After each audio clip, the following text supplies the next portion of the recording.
Heritage नगर निगम में समितियों का गठन न होने की वजह से निर्दलीय पार्षद लामबंद है। दबाव की राजनीति भी शुरू हो गई है। आज महापौर मुनेश गुर्जर से 7 पार्षदों ने मुलाकात की। इस दौरान न सिर्फ वार्डों के विकास कार्यों को लेकर चर्चा हुई, बल्कि समितियों के गठन को लेकर भी पार्षदों ने बात की। पार्षदों ने यहां तक कहा कि जब आपको वोट दिया था उस समय विधायकों ने जो वादे किए थे वो अब तक पूरे नहीं हुए। वार्ड में जनता उपेक्षित महसूस कर रही है।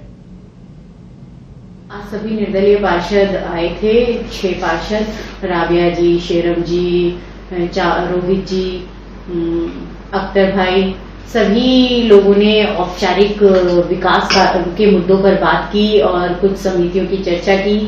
और हम सब चाहते हैं मिलकर जल्दी से जल्दी समितियां बना दी जाएं और उनके विकास कार्य दुरुस्त रूप से चलेंगे। और हम निर्दलीय पार्षदों को निर्दलीय नहीं कहते हैं, हम उन्हें अपना ही पार्टी का हिस्सा मानते हैं और उनके कार्य भी जैसे सभी के कार्य चल रहे हैं वैसे ही चलेंगे। और हमने जितने उनसे वादे किए हैं वो सभी हम पूरे करेंगे। और इस पूरी खबर पर ज्यादा जानकारी के लिए जयपुर से हमारे सहयोगी अश्वनी भदौरिया फोन लाइन पर जुड़े हैं। जी अश्वनी, कांग्रेस में जिस तरह से राजनीति और दबाव की राजनीति, प्रेशर पॉलिटिक्स देखने को मिल रही है, मंत्रिमंडल विस्तार को लेकर प्रेशर पॉलिटिक्स, राजनीतिक नियुक्तियों को लेकर प्रेशर पॉलिटिक्स और अब हेरिटेज नगर निगम में समितियों के गठन को लेकर भी प्रेशर पॉलिटिक्स तेज हो गई है। निर्दलीय पार्षदों ने आज महापौर से मुलाकात की है। क्या कुछ इस संबंध में ज्यादा जानकारी है?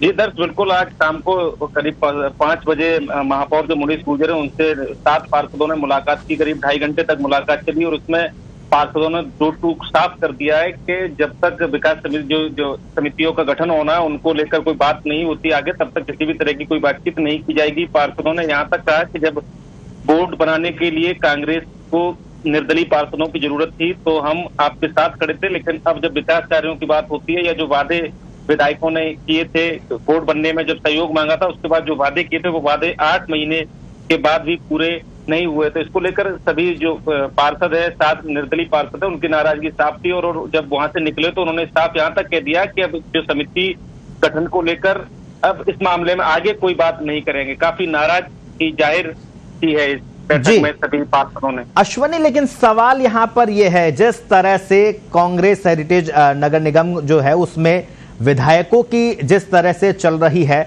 उसके बाद निर्दलीय पार्षदों का महापौर से मुलाकात करके और ये दबाव बनाना, आपको लगता है कि ये कारगर साबित होगा? क्योंकि ये अभी तक जो अंदर खाने खबर है वो ये है कि विधायक नहीं चाह रहे, विधायकों में आपसी समन्वय नहीं बन पा रहा है, इस वजह से जो समितियों का गठन नहीं हो पा रहा है। ऐसे में महापौर से मिलकर ये दबाव बनाना कारगर साबित होगा?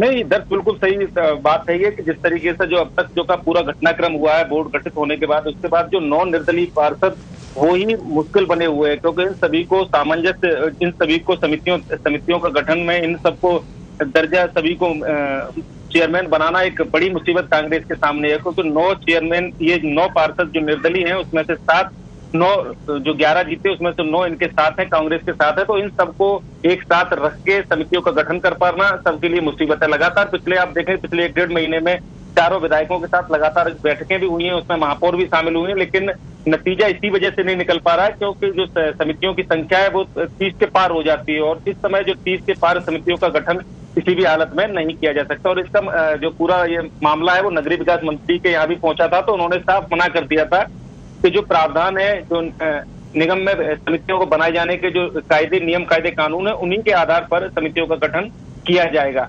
तो जो पूरा घटनाक्रम है उसमें कहीं ना कहीं विधायक भी ये नहीं चाहते कि समितियों का गठन हो, क्योंकि उनको पता है अगर समितियों का गठन होता है तो कहीं ना कहीं एक बार फिर विरोध के स्वर उठेंगे और जो अभी स्मूथली जो पूरा बोर्ड काम कर रहा है उसमें कहीं ना कहीं दिक्कतें पैदा होंगी। जी अश्वनी, खबर ये भी आ रही है कि जो लगातार देरी हो रही है उसके बाद में कुछ पार्षद और कुछ निर्दलीय पार्षद और कांग्रेस के भी पार्षद बीजेपी के भी संपर्क में हैं, इसमें कितनी सच्चाई है?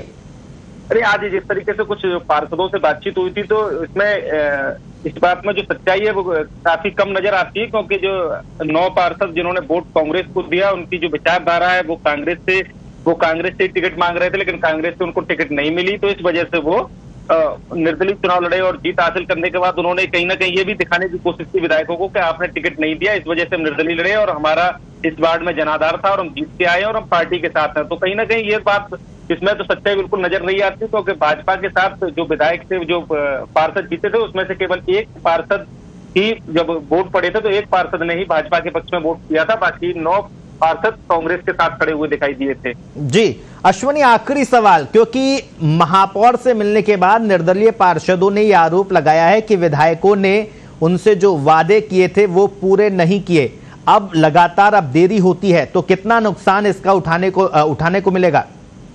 नहीं, इसमें सबसे बड़ा दिक्कत यही आ रही है विधायकों के सामने कि अगर इस समय जिस स्थिति में बोर्ड खड़ा है हेरिटेज नगर निगम का, अगर यहाँ से समितियों का गठन करते हैं तो वो उसके बाद जो विरोध के स्वर उठेंगे तो वो विधायकों के लिए संभालना आसान नहीं होगा। और इस तरफ जो वायदे किए थे इन सभी निर्दलीय पार्षदों से, तो उनके लिए वो वादों को पूरा करना भी आसान नहीं है, क्योंकि उसमें कहीं ना कहीं जो वादे थे उसमें सबसे बड़ा वादा था कि आपको जो तमाम समितियां उनमें चेयरमैन बनाएंगे, सभी को अध्यक्ष बनाएंगे। तो कहीं ना कहीं इस पूरे मामले में विधायक ही, चारों विधायक ही घिरे हुए हैं, तो इसी वजह से लगातार देरी हो रही है और इसको बिल्कुल टालते चले जा रहे हैं कि जितना टाल सकते हैं उतना टालें, उसके बाद जब ऐसी नौबत आएगी उसके बाद ही कुछ गठन करेंगे। वैसे भी अब महापौर अपने मंत्रिमंडल का विस्तार नहीं कर सकती और अब ये राज्य सरकार के आदेश के बाद ही राज्य सरकार ही इनका फैसला करेगी सभी चेयरमैनों का। जी अश्वनी, बहुत बहुत शुक्रिया तमाम जानकारी के लिए।